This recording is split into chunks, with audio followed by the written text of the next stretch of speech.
Hi అండి, అందరికీ నమస్తే. నేను మీ గీత. పట్నం అమ్మాయి పల్లెటూరి అబ్బాయి పార్ట్ 32 స్టోరీలోకి వెళ్ళిపోతాం. ఎక్కడ స్కిప్ చేయొద్దు. ఇది మరీ బాగుంది. తప్పు చేసింది వాడు, ఇప్పుడు అందరి దృష్టిలో చెడుగా కనిపిస్తుంది నేను. ఏం చేద్దాం, ఇలాంటి మనవుడు నా కూతురికి పుట్టినంత మాత్రాన తప్పదు కదా అని అనుకుంటుంది అనసూయమ్మ. ఏమైంది, కింద చాలా గోలగోలగా ఉంది, ఏం జరుగుతుంది అంటూ శశి అమాయకంగా అడుగుతుంది సురేష్ని ఏమీ తెలియనట్లు.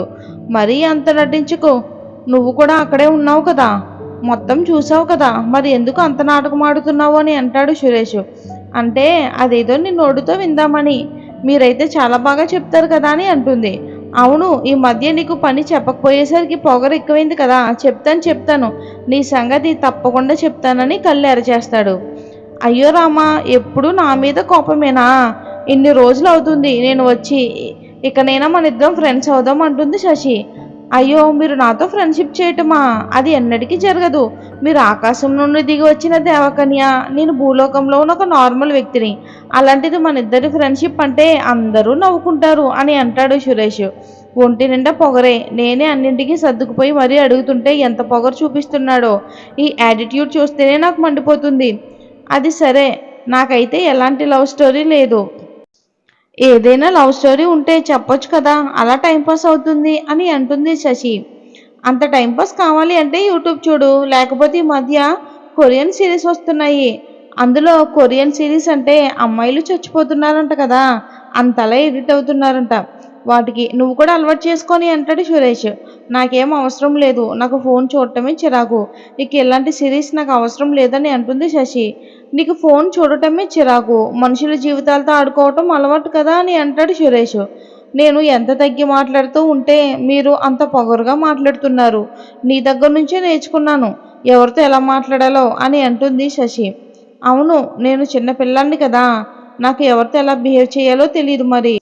ఓ, చూస్తుంటే ఎక్కువ మాట్లాడేస్తున్నావు. అవునులే, నేను తగ్గాను కాబట్టి అలసైపోయాను మీకు అని అంటుంది శశి. అవునా, నాకేమీ అలా అనిపించట్లేదే. వచ్చిన కొత్తలో ఎలా ఉన్నావో ఇప్పుడు కూడా అలానే ఉన్నావు. మరీ లావు తగ్గినట్లేమీ కనిపించట్లేదు అని అంటాడు సురేష్. అప్పటికే కోపం తారాస్థాయికి వెళ్ళిపోతుంది శశికి. అంటే ఏంటి నీ ఉద్దేశం? నువ్వు పెట్టింది తిని నేను లావు అయిపోతున్నానే కదా అంటున్నావని తన షర్ట్ కాలర్ పట్టుకుంటుంది శశి. ఏంటి నీకు అంత పొగరు? ఒక అబ్బాయి షర్ట్ కలర్ పట్టుకునేంత స్థాయికి వచ్చావా? నీ పొగరు నా దగ్గర చూపించుకో అంటూ స్పీడ్గా తనని బెడ్ మీదకి తోసేస్తాడు సురేష్. అలా బెడ్ మీదకి తోయటం వల్ల శశి షర్ట్ కలర్ పట్టుకోవడం వల్ల సురేష్ కూడా తన మీద పడిపోతాడు. ఏంటే చూస్తుంటే చాలా ఎక్కువ చేస్తున్నావు. ఇప్పుడు చెప్పవే, ఎక్కడికి వెళ్తావో వెళ్ళు, నా దగ్గర నుంచి తప్పించుకున్న ప్రసక్తే లేదు. నా వైపు చూడు అంటూ తన బుగ్గలు గట్టిగా పట్టుకుంటాడు. కొంచెం కూడా ఆలోచించడం లేదు కదా నువ్వు? నీకు నేను భర్తను అని గుర్తించుకో అని అంటాడు సురేష్. చి పోరా, నువ్వేంటి నాకు భర్తవి అని అనుకోకుండా చెప్పేస్తుంది శశి. ఏంటి అంత పొగరు నీకు? నీ అందాన్ని చూసుకునే కదా అంటూ కోపంగా తన పెదవుల మీద గట్టిగా కిస్ చేస్తాడు సురేష్. తను ఎంత విడిపించుకునే ప్రయత్నం చేసినా తన పొగరు తగ్గాలన్న ఉద్దేశంతో ఒక 10 నిమిషాల వరకు శశిని వదలడు. నేను ఎంత గింజుకుంటున్నా సరే తన వల్ల కావటం లేదు. అలా ఒక 15 నిమిషాల తర్వాత తన్ని వదిలేస్తాడు. నేను తలుచుకుంటే ఈ నిమిషంలో నిన్నేం చేయగలుగుతాను అంటూ నీ మనసుని అడుగు చూసుకో, కానీ అలాంటి మూర్ఖుని కాదు నేను. నాకు ఆవేశం చాలా ఎక్కువ, అది ఎంతవరకు కంట్రోల్లో ఉంటే అంత మంచిది. ఇకనైనా నాతో జాగ్రత్తగా బిహేవ్ చేయి, లేకుంటే తర్వాత ఏం జరుగుతుందో నాకే తెలియదంటూ తన వైపు కోపంగా చూస్తాడు సురేష్. నువ్వు అమ్మాయి అన్న విషయాన్ని మర్చిపోకు, నేను అబ్బాయిని అన్న అహంకారంతో ఏదైనా చేయగలుగుతాను. తర్వాత నాశనం అయ్యేది నీ జీవితం మాత్రమే అని చెప్పి అక్కడి నుంచి కోపంగా వెళ్ళిపోతాడు సురేష్. తను వెళ్ళిపోయిన తర్వాత శశి మాత్రం ఏడుస్తూ ఉంటుంది. అప్పటికే తన పెదవి చిట్లి రక్తం కారడం కనిపిస్తుంది. అక్కడి నుంచి పైకి లేచి అద్దం దగ్గరికి వెళ్ళి తన ముఖాన్ని చూసుకుంటుంది. రక్తం బాగా కారడంతో దానికి తోడు సురేష్ కిస్ చేయటం గుర్తుకు వస్తే తనకు చాలా కోపం వస్తుంది. ఆ పక్కనే ఉన్న సోప్ తీసుకుని మరీ తన పెదవులను కడుక్కుంటుంది. ఎంత పొగరు అతనికి! నేను మర్యాదగా మాట్లాడ్డాను, కావాలనే నాకు కోపం వచ్చేలా బిహేవ్ చేశాడని బాధపడుతూ ఉంటుంది.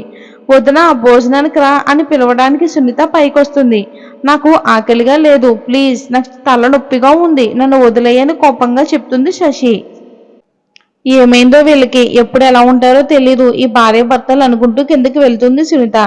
ఏమైంది సునీత? శశి కిందకి రాలేదు? పో అమ్మా, వాళ్ళిద్దరు ఎప్పుడు ఎలా ఉంటారో ఎవరికీ తెలియదు. వదినికి తలనొప్పిగా ఉందంట, నాతో కోపంగా మాట్లాడింది, అందుకే నేను వచ్చేసాను అని అంటుంది సునీత. చంద్రం వాళ్ళ అమ్మ వైపు కోపంగా చూస్తాడు. ఏంటో ఇంట్లో ఏం జరుగుతుందో అసలు అర్థం కావట్లేదు. అందరూ నా వైపు కోపంగా చూడండి, నేనే కదా వాళ్ళకి పెళ్లి చేసింది అని నా వైపు అలా చూస్తున్నారు కదా. దేవుడు వాళ్ళిద్దరికి రాసి పెట్టాడు కాబట్టి పెళ్లి జరిగింది. అది ఎందుకు ఆలోచించట్లేదు చంద్రమణి అంటుంది అనసూయమ్మ. అవునులే అమ్మా, నువ్వు ఎలా చెప్తే అలా వినడమే కదా మా పని, నోరు మూసుకుని ఉంటాను అంతే కదా నువ్వు కోరుకుంది అని సైలెంట్ అయిపోతాడు చంద్రం. ఏంటి భగవంతుడా, వీళ్ళని కలుపుతావు అనుకుంటే రోజు రోజుకి వీళ్ళ మధ్య దూరాన్ని పెంచుతున్నావని బాధపడుతుంది అనసూయమ్మ. మనసు బాధగా ఉండడంతో తోటలోకి వెళ్ళిపోతాడు సురేష్ కోపంగా. ఇది ఫ్రెండ్స్ స్టోరీ. ఈ స్టోరీ నచ్చినట్లయితే ఒక లైక్ చేసి మన ఛానల్ని సబ్స్క్రైబ్ చేసుకోండి. రేపటి స్టోరీలో మళ్ళీ కలుద్దాం. Thanks for watching friends.